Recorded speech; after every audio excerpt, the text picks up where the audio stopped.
Marchemos agraristas a los campos a sembrar la semilla del progreso. Marchemos siempre unidos sin tropiezo. Queridos amigos de su canal México Agrario, como en ocasiones anteriores, me es muy grato saludarles y dar a todos ustedes la más cordial bienvenida.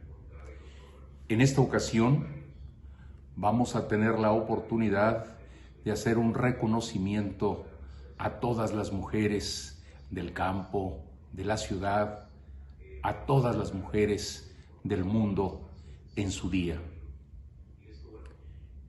El 8 de marzo, es decir, el día de ayer, se celebra un año más del Día Internacional de la Mujer.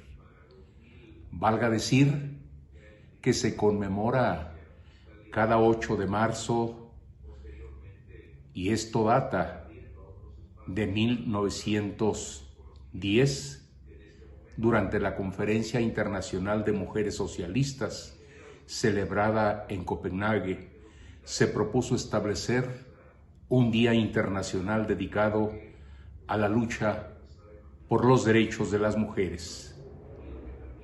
Más tarde, en 1975, la Organización de las Naciones Unidas reconoció oficialmente este día, el 8 de marzo, como el Día Internacional de la Mujer. Este día tan especial representa un momento para reconocer las contribuciones de las mujeres en ámbitos como la educación, la política, la ciencia, la economía y el desarrollo social. En el caso de nuestras mujeres en el campo, ejidatarias y comuneras, debemos tener siempre presente que han venido impulsando en este espacio logros muy significativos, que inclusive en los tiempos más recientes la ley agraria ha ido reconociendo de manera puntual el derecho para que los ejidatarios puedan designar a una hija o a un hijo como su sucesor.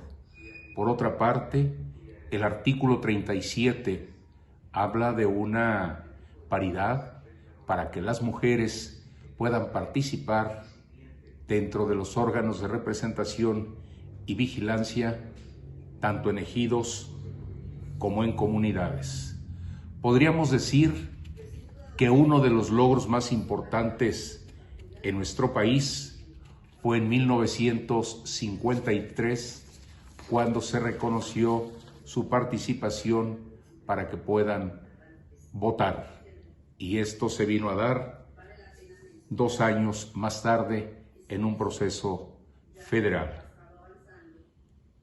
En esta ocasión, además, les invito para que podamos escuchar unas reflexiones por demás interesantes de la doctorante Dalia Isela Piña Alberto, a quien hemos tenido la oportunidad de platicar allá, hasta las hermosas tierras del Faisán y del Venado.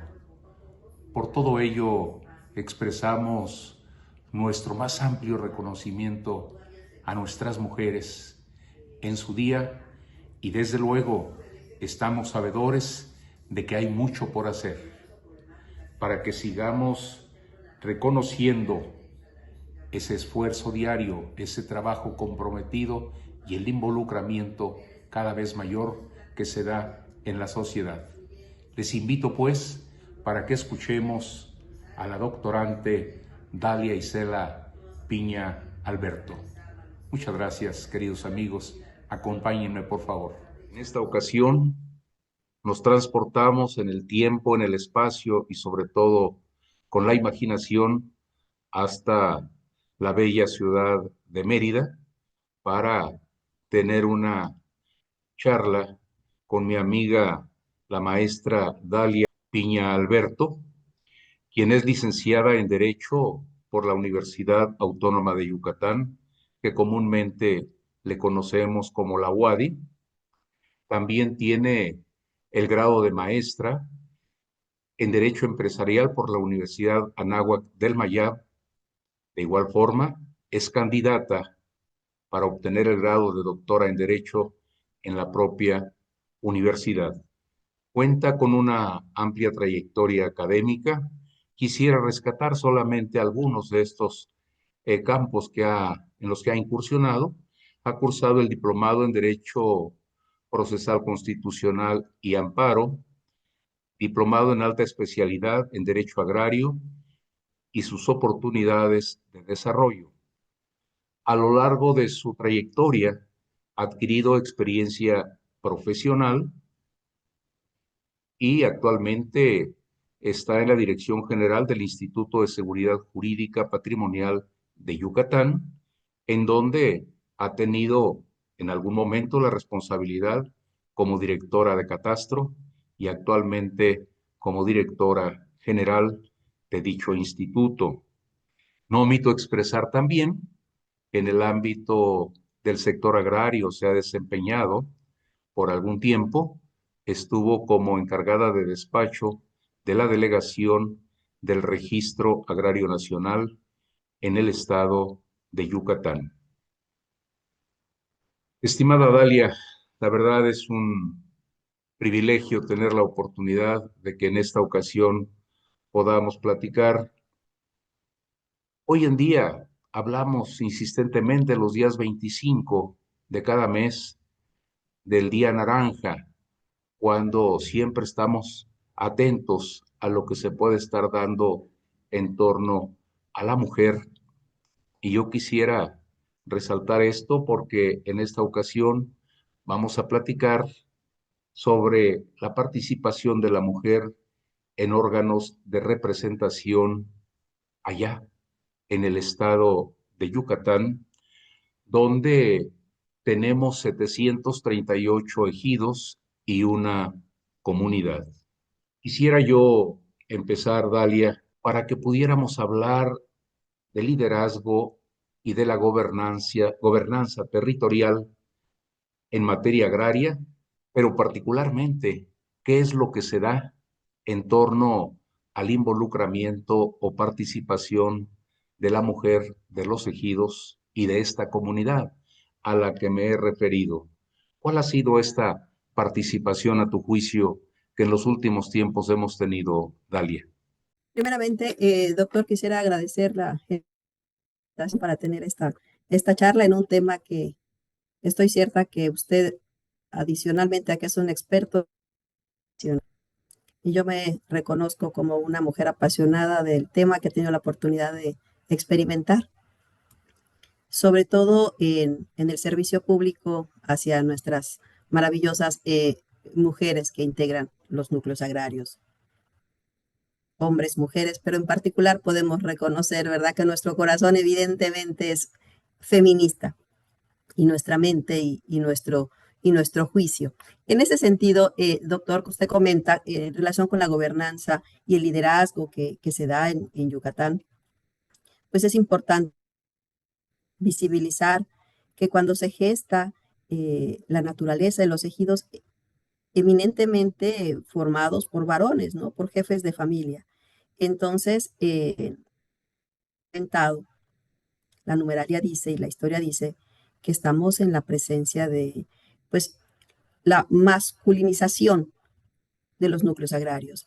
Entonces, de entrada, la mujer ha tenido y sigue teniendo un papel muy importante porque de facto realiza las actividades, trabaja el campo, es cuidadora de los saberes ancestrales, pero no tiene la titularidad de la tierra.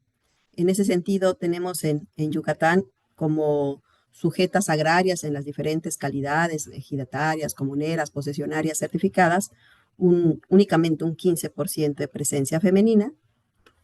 Estamos abajo de la gana un 28% de presencia femenina. Entonces, ante este escenario, pues estamos aún en la presencia de grandes retos para que para ser visibilizada, para ser reconocida formalmente y materialmente, porque sabemos que la legislación ya prevé, ¿verdad? Ya prevé, la legislación ya nos habla de una igualdad sustantiva, sino que adicionalmente tenemos que hacer un trabajo como sociedad en general de ir rompiendo estas asimetrías para que este liderazgo y esta gobernanza sea democrática y con plena participación de las mujeres, no solo de Yucatán, sino de todo el país. Claro. Fíjate que has referido algo por demás importante con lo que coincidimos, tanto a título personal como en el quehacer profesional que desarrollamos, como es el involucramiento cada vez con mayor presencia de la mujer en los núcleos de población ejidales y comunales.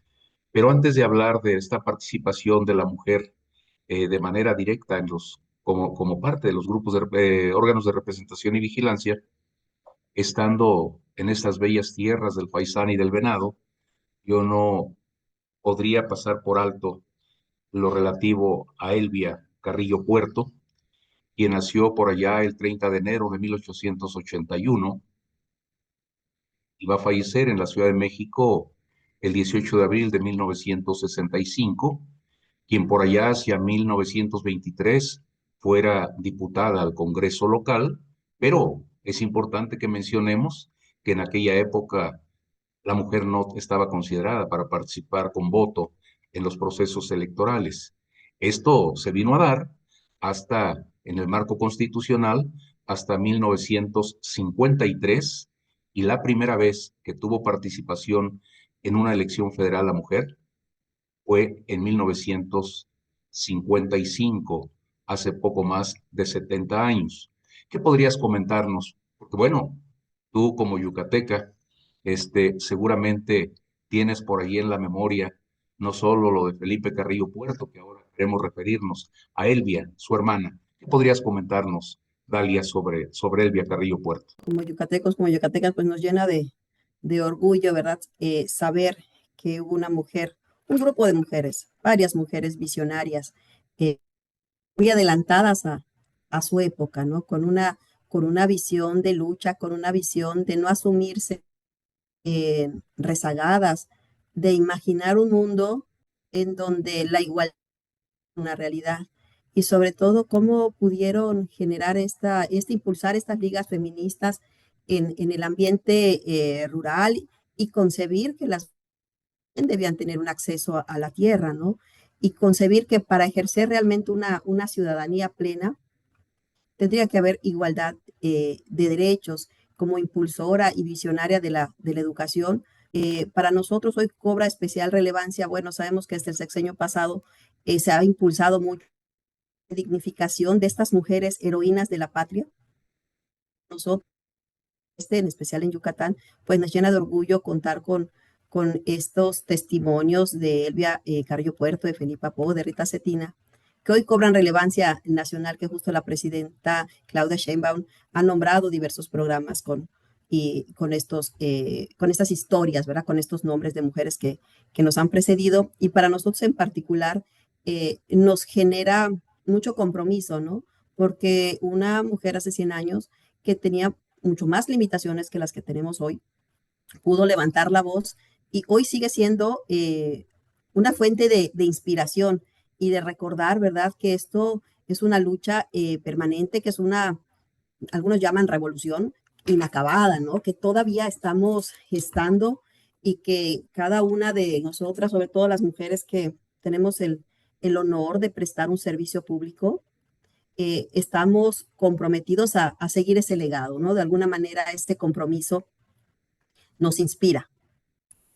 Claro que sí, y también aquella participación juntamente con Felipe Carrillo Puerto que tuvo en el Partido Socialista allá en el sureste, ¿no? Que fueron marcando, pues, se adelantaron a su tiempo, a su época, como muy bien lo decías. Muchísimas gracias. En los tiempos más recientes, ¿cuál ha sido el involucramiento de la mujer en los órganos de representación y vigilancia allá en el estado de Yucatán, Dalia? Bueno, doctor, es importante reflexionar sobre los acontecimientos que vivimos no solamente en el país, sino en el mundo, ¿no? especial mención algo que fue yo creo que para todos los habitantes del mundo, un parteaguas en nuestra existencia, como fue la pandemia COVID 2019. Eso para las personas que en ese momento estábamos prestando un servicio público, en particular en el Registro Agrario Nacional, el ver cómo de manera muy fuerte llegaban las viudas, ¿no? Nos llegan las mujeres a reclamar sus derechos como corresponde. Sin embargo, nos llegan mujeres con mucho dolor, ¿verdad? De haber perdido a sus maridos durante una época muy difícil de la pandemia, con las situaciones de vulnerabilidad, de pobreza, de edad avanzada y de profunda soledad en relación con el acompañamiento, no solamente, la falta de acompañamiento no solamente de su núcleo como tal, sino en muchos casos también institucional, ¿no? En ese sentido, cobra especial relevancia el hecho de hablar de la vida muy masculina del ejido, ¿no? Si estamos hoy todavía en Yucatán, representa la presencia femenina un 20%, ¿no? A nivel nacional es un poco más elevado, alrededor de un 25 y 26%. Tenemos que decir que incrementó el número de mujeres derivado, ¿verdad?, de todos pues estos fallecimientos que se realizaron y también, hay que decirlo, el Registro Agrario Nacional junto con la Procuraduría Agraria y los tribunales agrarios de manera muy pertinente realizaron programas específicos como Mujeres para el Acceso a la Tierra, en la constitución de mujeres agraristas, martes de mujer agrarista, ¿no? En donde se focalizaba esa atención y en donde se daba de manera muy puntual la atención eh, con pertinencia de género, con perspectiva intercultural, porque hay que generar esos espacios y esa dinámica para dar acompañamiento para que cada vez más mujeres, ¿verdad?, logren esa titularidad a la que tienen derecho y además que sepan que pueden dejar esos derechos a sus hijas, a sus nietas, y que los maridos sepan, ¿verdad?, que la ley ha previsto y que hoy se visibiliza más, que no es una tarea eminentemente masculina, sino que debiera ser, porque la ley lo prevé, y es una necesidad social de incorporar a las mujeres también a la vida productiva con titularidad eh, de derechos. De tal suerte que este fenómeno, que esta gran tragedia nos hizo ver la realidad en el país y nos hizo focalizarnos y hoy sí nos encontramos con el crecimiento por aquellas acciones muy focalizadas y que hoy también la presidenta está reforzando con su compromiso 53, ¿verdad? De generar más titularidad femenina. Sin embargo, estar todavía hablando de un porcentaje a nivel nacional entre el 25 y 26%, pues todavía nos habla de un gran reto. Y en Yucatán, pues se ha avanzado, se ha venido haciendo ese trabajo. Estamos pues todavía alrededor de un 20%. Sin embargo, también en Yucatán hay menor presencia, ahí tenemos mayor presencia masculina, ¿no? Digamos que nuestra base numérica también nos da una explicación por qué los órganos de representación no tienen esa presencia, ¿no? Y de alguna manera sí podemos reflexionar de toda la tarea pendiente que tenemos en esa materia.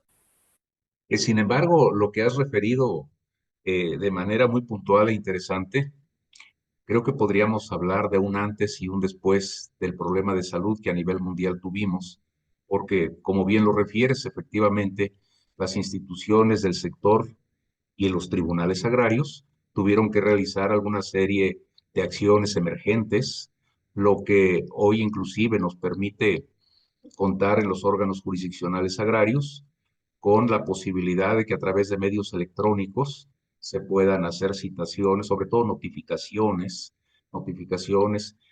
peticionar algún tipo de información a instancias del sector agrario. Y esto, bueno, por ello decía yo, era un antes y un después, y más aún, hoy los tribunales unitarios agrarios pueden realizar juicios en línea, lo que para 2009 ya el Tribunal de Justicia Fiscal y Administrativa tenía. Posteriormente se va abriendo a otros espacios y particularmente tenemos conocimiento que en este momento los tribunales unitarios agrarios, en general los tribunales agrarios, pero particularmente los unitarios, tienen esta posibilidad porque pues el campo está demandando pues todo este tipo de situaciones y lo que también decías con mucha tingencia, el compromiso 53 de la Presidenta de la República para poder buscar la regularización de 150,000 mujeres en sus derechos. Esto es posible a través de programas de justicia agraria itinerante, que por cierto tenemos conocimiento que muy pronto, ahora muy cercano al Día Internacional de la Mujer, se va a celebrar una primera jornada nacional de justicia itinerante. Quizá esto que estamos platicando ahora pudiéramos estarlo viendo como si fuera un en vivo, que no lo es, pero que pudiera coincidir casi con esta celebración del Día Internacional de la Mujer. Allá en Yucatán, las mujeres, aunque me queda claro que hay toda una tradición, usos, costumbres, sobre todo yo que reclamo siempre que puedo la nacionalidad yucateca, porque pues recordarás tú que yo viví 4 años, 2 meses en Yucatán, y cuando hablamos con nuestra amiga en común, la doctora Adaluceli, le digo, oye amiga, pues yo tengo que reclamarte la nacionalidad. Sí, amigo, me dijo, tú ya eres de allá. Entonces, eh, ¿a qué tipo de problemas se enfrentan hoy las mujeres en este incipiente camino hacia la participación en comisariados ejidales y consejos de vigilancia, Dalia? Pues sin duda, doctor, son variados, son multifactoriales. Cuando decíamos que a nivel nacional la presencia femenina en los órganos de representación está alrededor del 25-26%, en Yucatán es el 20%, eh, vale la pena mencionar que si bien es cierto, ya se ha estado avanzando, la lucha pendiente es la titularidad, ¿verdad? En relación con la presidencia tanto del comisariado como del Consejo de Vigilancia. Por Vigilancia. ejemplo, el caso de las presidencias, únicamente el 10% a nivel nacional es ocupado por mujeres. Y en Yucatán tenemos el 6%, ¿no? Eso significa que estamos llegando poco a poco, sin embargo, esos espacios de decisión muy puntuales todavía se ven un poco lejanos, ¿no? Y esto obedece justamente a numerosa problemática que se presenta. Entre ellas está, por ejemplo, la baja titularidad de derechos agrarios, que ya hablamos que en Yucatán nada más tenemos el 15% del padrón, de un padrón ejidal son de mujeres. Hay muchas prácticas todavía comunitarias que excluyentes. Por ejemplo, bueno, no puedes ser comisaria porque no vas a poder caminar, porque no vas a poder ir a realizar la mensura, no puedes ir a realizar para brechar los caminos, cuando sabemos que eso no se le cuestiona a un adulto mayor que hoy ocupa la presidencia de un comisariado ejidal y sí a una mujer, ¿no?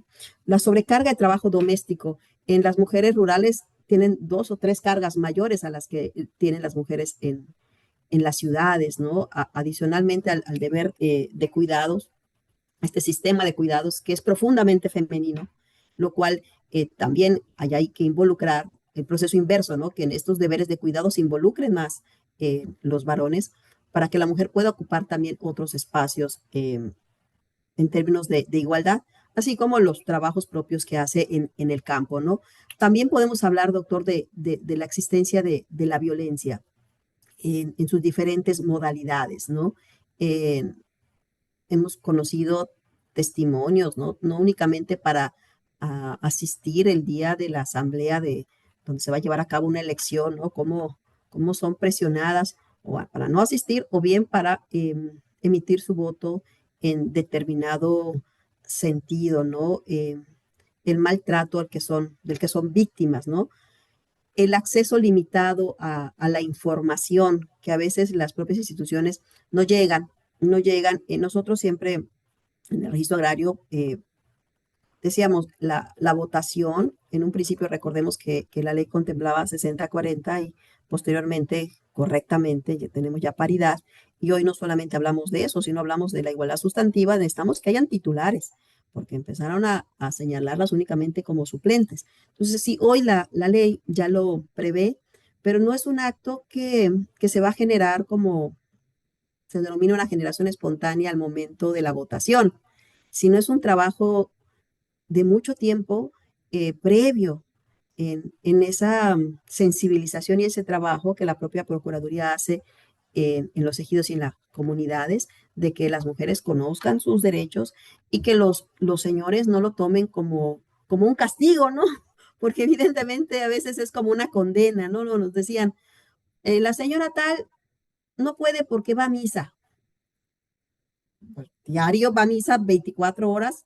La señora tal no puede porque cuida a su esposo. Y las justificaciones las daban los propios convocantes, o sea, eliminando a las personas previamente, sin hacer un trabajo eh, consciente, un trabajo en donde realmente elegido, los núcleos agrarios en general reconozcan la necesidad de la participación de la mujer, dada la riqueza que las mujeres generan en el ámbito social, en el ámbito de la rendición de cuentas, en el ámbito de ir generando una cultura de la paz, en la forma de resolver los conflictos y porque finalmente, ¿verdad? Convivimos en el mundo y tendríamos que tener esos espacios. Entonces, definitivamente estas brechas, estas desigualdades son estructurales, que si bien es cierto por parte de las instituciones son tareas de todos los días, también es cierto que hay que ir generando mucha comunicación con las propias mujeres de saber que hoy hay un marco normativo, ¿no? En esta legislación reglamentaria del artículo cuarto constitucional que habla de una ley general, ¿verdad? De mujeres para liberarlos de las violencias, ¿no? Y que hoy todos los servidores públicos de todos los órdenes de gobierno tienen ciertos deberes que cuidar, hacer realidad en estos enfoques, ¿no? Estos principios que usted, bueno, es experto, como por ejemplo juzgar con perspectiva de género, ¿no? Reconocer esta situación de la interculturalidad y saber cómo poder llegar a los núcleos para visibilizar lo que hoy es una realidad en la legislación, doctor. Muy bien, pero además de esto, pues yo solamente quisiera hacer un agregado, Dalia, que recientemente, digo, 4 o 5 años, se ha reformado el artículo 37 de la ley agraria, en donde esto que tú decías sobre la paridad, pues ya se cuenta precisamente ahí con esta posibilidad para que las mujeres estén participando en igualdad de circunstancias que los varones. Quiero decirte que en el centro del país ya se ha venido dando mucho esto. Ahora estamos por acá en el estado de Tlaxcala y nos ha tocado ver una participación muy activa de mujeres que son presidentas de comisariado ejidal o integrantes del propio consejo de vigilancia y también, por otra parte, ya hay algún precedente jurisprudencial precisamente para hablar de esta equidad y participación de la mujer en igualdad de circunstancias que el hombre en los órganos de representación y vigilancia. Por otra parte, tú comentabas algo que llama nuestra atención en el sentido de las limitaciones que los varones en ocasiones pueden irle dejando a la mujer. Usted no puede por tal o cual circunstancia, pero sin embargo, estoy cierto que en más de un lugar, incluyendo aquellas bellas tierras que recordamos con mucho cariño y también a nuestros amigos, y tú lo sabes, amigas y amigos ahí en Yucatán, este, ¿de qué manera se ha empezado a dar este liderazgo en cuanto a la gestión ante instituciones del sector agrario por parte de la mujer e inclusive también el involucramiento en cuestiones de medio ambiente, de preservación del medio ambiente? ¿Qué podrías comentarnos sobre esto, Dalia? Así es, doctor. Justamente también este avance, ¿no? Que se ha estado teniendo en ocupar estos espacios impactan en todos los ámbitos. También quería comentarle un poquito sobre el tema de la participación en los consejos de vigilancia, ¿no? Que si bien es cierto, eh, no tienen la fuerza del comisariado, pero también es importante que estos espacios de supervisión eh, y de rendición de cuentas estén ocupados por mujeres. Hoy tenemos en Yucatán un poquito más del 12% de presidentas del Consejo de Vigilancia, lo cual significa que estamos por arriba de las presidencias en los comisariados, que tenemos un 10%, ¿no? de titularidades en las presidencias. Es decir, hay que ir ocupando esos espacios. Eh, Hoy, si bien es cierto, la ley, como usted comentaba, ¿no? Prevé la paridad, el trabajo de la mujer de facto se realiza en el cuidado del medio ambiente, en la producción de alimentos, sobre todo lo relacionado al autoconsumo y al cuidado. eh, Ahora sí que sabemos que la mujer es quien guarda, ¿verdad? Quien guarda las costumbres, quien guarda la cultura, quien guarda las tradiciones. Y eso hacen hoy nuestras mujeres mayas, quienes son guardianas de nuestra lengua en, en nuestros ejidos y en nuestra comunidad, ¿no? Hoy mismo nos encontramos ante esa posibilidad de estarlas reconociendo, visibilizando. Me gustaría contar ahí algunas historias eh, que pudimos conocer de cómo cambia la mujer cuando tiene esa posibilidad de tener acceso a la información y de sentirse titular de los derechos, pero también sentirse apoyada por la institucionalidad agraria, que es lo que corresponde, ¿no? En ese, Y cada vez más útil, con toda seguridad, Dalia. totalmente. Entonces teníamos, por ejemplo, algunas compañeras que cuando se realizaban las itinerancias platicaban que nunca habían venido a la ciudad y que tenían mucho temor porque no conocían la ciudad y muchas de ellas únicamente hablando la lengua maya.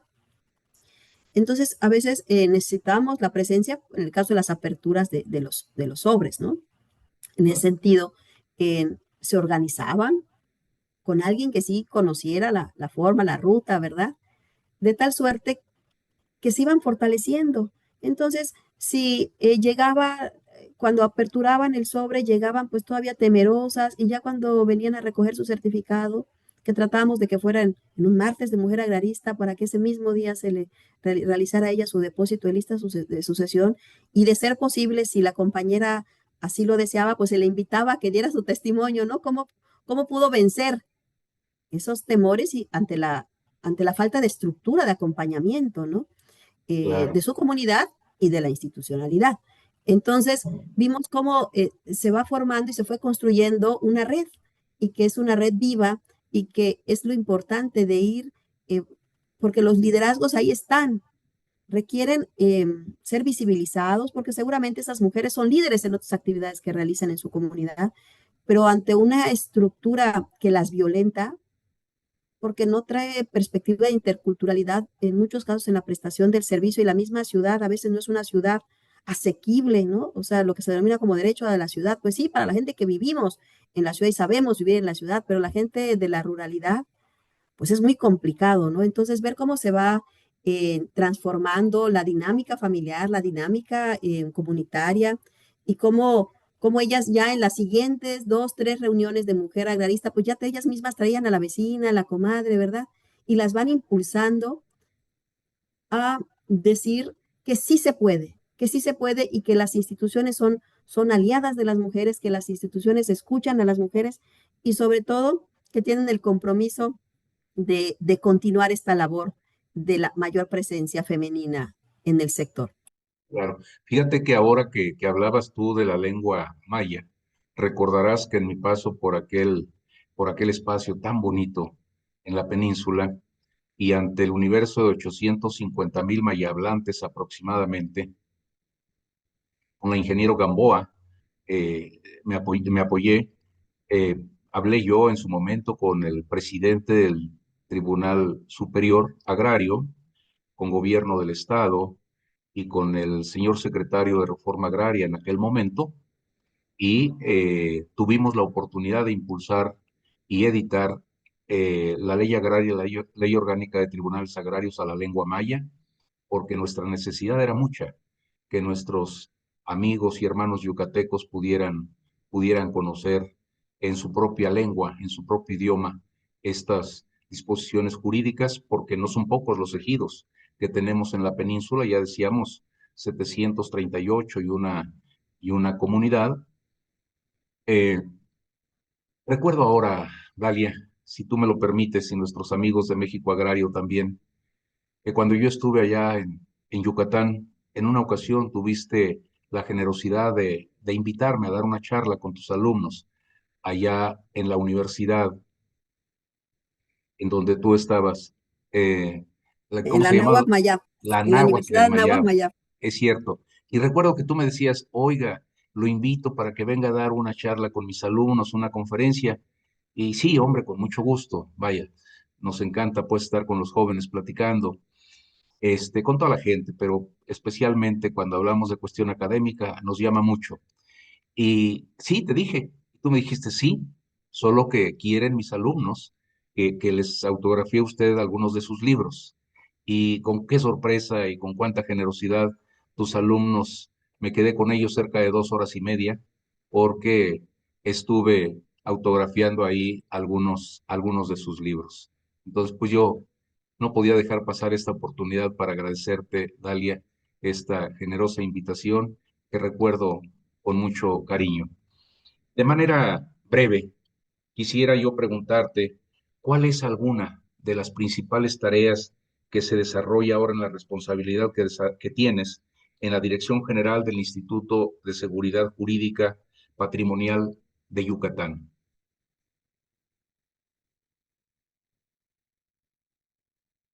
Gracias, doctor. Sí, efectivamente, hoy formo parte del gobierno del estado. Estoy en el denominado INSEJUPI, Instituto de Seguridad Jurídica Patrimonial de Yucatán. Es un organismo público descentralizado de reciente creación. Fue creado en 2011, un decreto 433 que entró en vigor en 2012. Pues bueno, tenemos personalidad jurídica y patrimonio propio y en resumen, pues somos un registro, somos el registro público de la propiedad y del comercio y somos el catastro del Estado. El catastro del Estado, hoy mismo administramos en 76, de manera directa 76 catastros, y porque hay 30 municipios que administran sus catastros de manera directa. Adicionalmente, con base en la normatividad de nuestro estado, contamos con un padrón de dibujantes, con todo el proceso de admisión, de examen y demás, ¿verdad? Contamos con un padrón de peritos evaluadores. Hoy en Yucatán, desde este año pasado, todos los avalúos que tengan un efecto fiscal tienen que ser validados por el INSEJUPI. Entonces tenemos un padrón de evaluadores certificados, de peritos evaluadores certificados, porque validamos avalúos. Y ya hoy es una realidad también el padrón estatal de asesores inmobiliarios, que es algo que se está conformando para dar mayor certeza al mercado inmobiliario, para que estas personas que ejercen la actividad de intermediación inmobiliaria puedan contar con una licencia. Pues es muy amplio lo que hacemos en el instituto, Pero es una interesantísimo lo función que, enorme y muy gratificante. qué bueno, Dalia. Yo quisiera agradecerte el espacio que nos has concedido, muy interesante, por cierto, nos deja ver una radiografía de lo que sucede en el involucramiento de la mujer allá en el estado de Yucatán. Y cuando hablo de mujer, yo quisiera que tomaran nuestras mujeres del sector rural y quienes nos siguen en este canal de México Agrario como un homenaje para las mujeres que el día de ayer, estábamos celebrando el Día Internacional de la Mujer, y qué mejor manera que poderlo realizar con tu participación. Muchísimas gracias, Dalia, que te expreso mi mayor reconocimiento y gratitud por este espacio que nos has concedido para esta conversación de amigos, más que entrevista, es una conversación de amigos. Y decirles también a nuestras amigas del sector rural, nuestras amigas que nos siguen a través de este canal de México Agrario, no solamente en México, sino también en algunos otros países, como es Argentina, Brasil, Estados Unidos, España, Francia, entre otros lugares, que no había mejor momento para poder celebrar el Día Internacional de la Mujer con la presencia y participación de una persona como tú, conocedora e involucrada no solo con el feminismo, sino con el desarrollo del campo allá en la península de Yucatán, y comprometida también para apoyar permanentemente a las mujeres, tanto en la ciudad y especialmente, si me permites decirlo de esa manera, también del campo. No sé si quisieras decir algunas palabras finalmente para nuestros amigos de este canal, Dalia. Sí, doctor, pues en realidad agradecerle la oportunidad y invitar a todas las personas que hoy ocupamos, tenemos el honor, ¿verdad? La deferencia de ocupar un cargo público y todas aquellas personas también que prestan su servicio como abogados, como topógrafos y todos aquellos colectivos, colectivas que están vinculados de alguna manera con el sector agrario, a trabajar con mucha ética, doctor, a trabajar con mucha responsabilidad, con mucho compromiso, porque hoy tenemos las condiciones eh, para continuar y avanzar mucho más rápido para romper esas brechas de desigualdad. Decíamos que hoy, Ujú. a través de esta Ley General de Acceso de las Mujeres a una Vida Libre de violencia, todo aquello que leíamos, ¿verdad?, en el convenio 169 de la OIT y en otras convenciones internacionales y demás, hoy están dentro de nuestro marco normativo muy a la mano, que hoy tenemos que ver la forma de cómo integrar todo este lenguaje, todos estos principios rectores, todo este enfoque muy específico que, repito, impone obligaciones a todos los órdenes de gobierno en relación para liberar a las infancias y a las mujeres durante toda su vida de estas violencias estructurales. Entonces yo invitaría tanto a hombres como mujeres a revisar lo que tenemos, a todas esas reformas que se hicieron a la Constitución en esos últimos años, en particular el año pasado, el artículo segundo y el artículo cuarto, yo creo que todavía no las hemos discutido a profundidad. Y lo más importante es cómo lograr llevarlos a los operadores jurídicos, ¿verdad? La jurisdicción agraria. Y nosotros, bueno, hoy en mi caso, también recibimos a gente muy vulnerable porque también hay mucha vulnerabilidad. La proporción también de la titularidad en propiedad privada es más baja para las mujeres que para los hombres. Y eso no se habla. Hoy nosotros en el instituto estamos disgregando también esa información y estamos generando también cierto análisis para poder ponerlo sobre la mesa, ¿verdad? Ponerlo sobre la mesa y trabajar con el colegio notarial y demás instituciones vinculadas y sobre todo garantizarle a cada una de las mujeres que llega a una institución un trato digno, un protocolo con un enfoque diferenciado, con un enfoque de especialidad, de interculturalidad, de no discriminación, para hacer realidad lo que hoy nuestros legisladores ya han plasmado. Tenemos que hacer que cada uno de los ciudadanos, desde los niños, vea, pequeñitos, que van a ser mayores de edad, van a ser ciudadanos, conozcan este marco normativo y que sea algo, no cuando se resuelvan asuntos en donde se esgrima la perspectiva de género, dejemos de hablar de casos paradigmáticos. Tiene que ser una realidad y tenemos que normalizar estos enfoques. Pues muchas gracias, doctor. Me siento muy complacida y sumamente honrada por esta plática y estamos a sus órdenes. Muchas gracias, Dalia. Te reitero mi gratitud, mi reconocimiento. Saludos por allá a nuestros queridos amigos y paisanos de la península, que se les recuerda siempre con mucho cariño. Eh, y desde luego estamos en esta celebración del Día Internacional de la Mujer, deseando lo mejor para la mujer en general y en particular también para nuestras mujeres que forman parte de ejidos y de comunidades, esta denominada propiedad social que tenemos en nuestro país. Queridos amigos, como en ocasiones anteriores, es muy grato invitarles para que sigamos sembrando por el bien y desarrollo de este gran país, México, desde cualquier lugar en donde nos encontremos. Me despido de mi amiga Dalia, a quien expreso nuevamente mi agradecimiento, y de todos ustedes. Muchas gracias. Hasta la próxima. Muchas gracias. Muchas gracias, doctor. Un abrazo. Igual, Dalia.